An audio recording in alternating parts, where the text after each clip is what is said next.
Hukmdorim, bizni chaqirtiribsiz. Biz ham siz bilan uchrashmoqchi edik. Qarz masalasida ishni oxiriga yetkazdik. Shartnoma tayyor. Demak, endi qarzning ortiqchasini to'lamas ekanmiz-da. Janob Rothschild tufayli. Unday bo'lsa, rivojlanish harakatlarini boshlaymiz. Agar Rothschild afandi sarmoya kiritmoqchi bo'lsa, uni qo'llab-quvvatlang. Albatta. Kiring.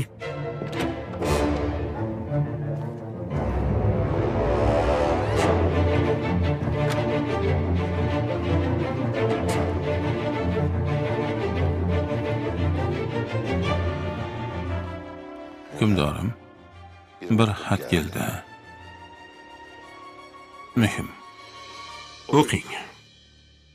Xo'p bo'ladi. Sulton Abdulhamid. Ming bir qiyinchilik va qattiq kurash natijasida sirlaringni qo'lga kiritdik. Bunga ishonch hosil qilishing uchun josuslaringni o'ldirdik. Hukmronlik davring alamli yakun topishini xohlamasang, taxtdan qo'lingni tort-da ket. Sen ketmaguningcha josuslaringni o'limi davom etaveradi. Avval poytaxtdagilar, keyin esa boshqa davlatlarga joylashtirganlaring o'ladi.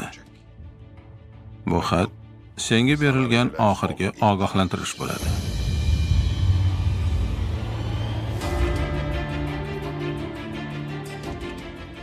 Taxtdan voz kechishingizni xohlashyapti-ku. Bu qanday tahdid bo'ldi? Tahdid qo'rqqanlar uchun ishlaydi. Xat ustida biror manzili bormi, posho? Hukmdorim, bir pochta qutisini manzili bor. Unday bo'lsa, qog'oz qalam oling. Xo'p bo'ladi, hukmdorim.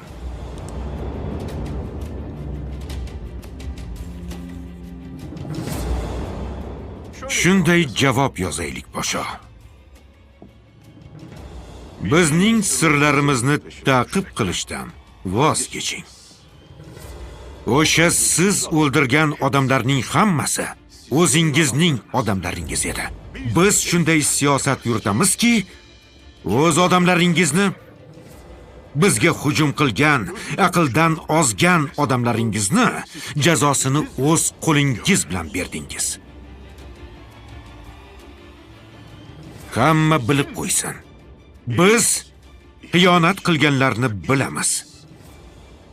G'azabimizni bilmaganlar bizni chekindi deb o'ylashmasin. Shunchaki jazolanadigan vaqtlarini kutishsin.